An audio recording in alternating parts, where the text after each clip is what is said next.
Secretary of State Rex Tillerson's team warned Russia that the United States will retaliate against violations of a 1987 arms control treaty by researching the development of a new cruise missile system. Despite repeated U.S.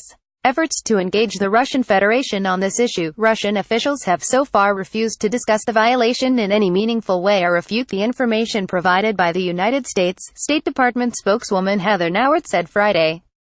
Nauert issued that message on the 30th anniversary of the INF Treaty, which bans the deployment of intermediate-range cruise missiles. U.S.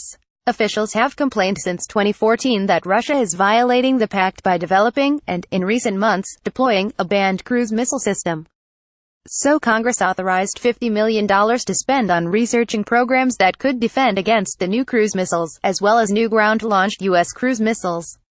Under-Secretary of State Tom Shannon amplified Nauert's rebuke in a direct appeal to the Russian people. Continuation of a situation in which the United States remains in compliance while Russia violates the agreement is unacceptable to us, Shannon told Kommersant, a Russian daily newspaper. This is because Russia is illegally seeking a unilateral military advantage while undermining future arms control engagements. Russian President Vladimir Putin's team has denied any violations of the Cold War-era arms control deal.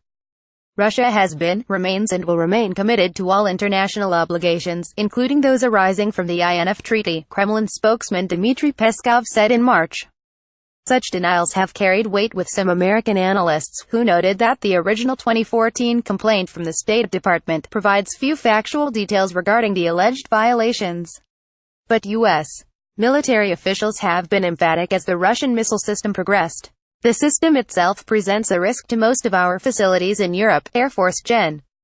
Paul Selva, the vice chairman of the Joint Chiefs of Staff, told Congress in March. And we believe that the Russians have deliberately deployed it in order to pose a threat to NATO and to facilities within the NATO area of responsibility. Shannon said that the United States would begin its own new military programs and research until and unless Russia dismantled the offending missile system. Let me be clear, the United States will not take any action that is in violation of our INF Treaty obligations, he said. We are prepared to cease such research into prohibited systems if Russia returns to verifiable compliance with its INF Treaty obligations.